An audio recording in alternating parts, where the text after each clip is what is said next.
Alright, my message today is entitled Supply and Demand. Let me start by asking you some questions. Do you believe that God created the universe? Do you believe that Jesus died on the cross and rose 3 days later? Do you believe that Jesus will someday return? If you believe these things of the Bible, then you also have to believe in the redemptive power of God to redeem any situation. Whether that be the situation that you're in or the situation that the world is in, God can redeem it. We have that knowledge and we know that to be true. So when you look out at this world and you feel hopeless, because there's a lot of that going around, and you feel sad, because there's a lot of that too, remember who God is.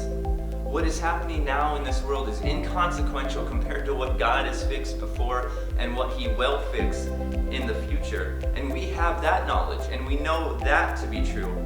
So don't feel hopeless, don't feel sad, but be emboldened. What a perfect time in human history for us to be in this position, to bring hope to the hopeless. So if someone comes up to you and laments about how terrible things are and how much division there is and how much uncertainty is and asks, what can possibly be done? And you just kind of shake your head, shrug your shoulders and say, I don't know. You're not doing your job. The reality is you know exactly what needs to be done. You know exactly what will be done. People will often say, it's never been harder to be a Christian. Oh, it's so tough to be a Christian in today's world. I don't agree with that though. I think that the conditions for Christianity have never been better. And let me put it this way, the conditions for the Great Commission have never been better. Imagine being a life raft manufacturer and dreading the day that it rains.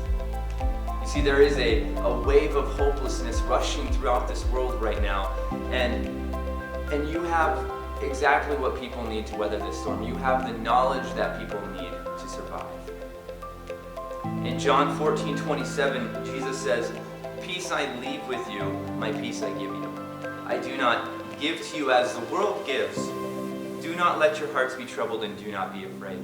And then in Philippians 4:7 says, "And the peace of God, which surpasses all understanding, will guard your hearts and your minds." A peace that surpasses all understanding. A peace that doesn't make any sense. A peace that's confusing. A peace that when people see you, they realize something's different. They see a difference in you. And that's when things can start happening. Now, I'm not trying to say that the gospel only works when things are bad, or the gospel is, at its best when things are bad. The gospel works always. But what I am saying is that when there is a chorus of hopelessness, you should not add to that choir. In fact, it is in your job description to do the exact opposite.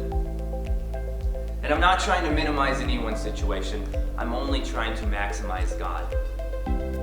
So if you are feeling hopeless, this isn't meant as a judgment or a discouragement, but as an encouragement to step boldly into the Christian life that God has called you to. People everywhere are crying out for answers, and you have the resources to answer those cries. See, the demand has always been here. The demand for hope has always been around, basically since humans started walking the earth. But thankfully, when the demand is ever present, the supply is everlasting. So the next time you're presented with hopelessness or confusion or sadness, introduce Jesus to the situation.